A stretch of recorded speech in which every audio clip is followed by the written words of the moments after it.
प्रथमतः मी सर्व पंढरपूरकरांचं, तमाम मायबाप जनतेचं मनापासून आभार व्यक्त करते की तुमच्या सगळ्यांच्या सहकार्यानं, तुमच्या सर्वांच्या आशीर्वादानं आणि तुमच्या सर्वांचा माझ्यावर जो आमच्या सर्व तीर्थक्षेत्र विकास आघाडीच्या वरती जो विश्वास होता त्याच्यामुळे आज आम्ही इथं आहोत. प्रथमतः मी सर्व पंढरपूरकरांचा आभार व्यक्त करते. काय आव्हान आहे तुम्ही नगराध्यक्ष म्हणून पदभार स्वीकारलेला आहे, पंढरपूरच्या समस्या कोणत्या सुरुवात कुठून करणार?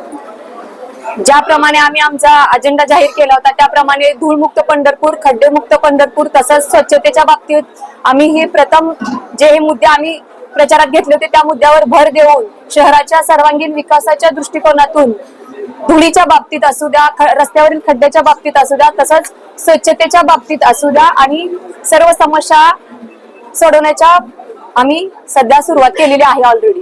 तुमच्या आघाडीची नगरसेवकांची संख्या कमी आहे, काय चॅलेंज वाटतं तर काय आव्हान वाटतं काम करण्याचं? नाही, मला आव्हान वगैरे काही वाटत नाही, कारण मी माझ्या विजयाच्या त्याच दिवशी सांगितलेलं आहे की माझे तर माझे आहेत, समोरून आलेले सुद्धा आपलेच आहेत.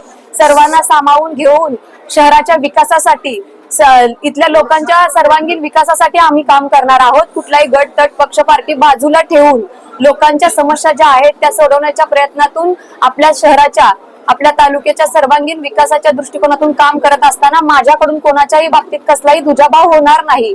प्रत्येक नागरिकापर्यंत पोहोचून, सर्वसामान्य जनतेपर्यंत पोहोचून त्यांच्या ज्या समस्या आहेत, त्या ज्या अडीअडचणी आहेत त्या सोडवण्याच्या प्रयत्नात मी करत असताना माझ्यासोबत सर्वच्या सर्व 36 जण असतील असा शब्द आहे. विकास करण्यासाठी कोणत्या राजकीय पक्षामध्ये प्रवेश करायचं काही नियोजन आहे का?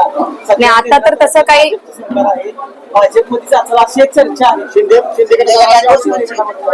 नाही, असं काही नाहीये. सर्वसामान्य मायबाप जनतेने मला इथं बसवलेलं आहे.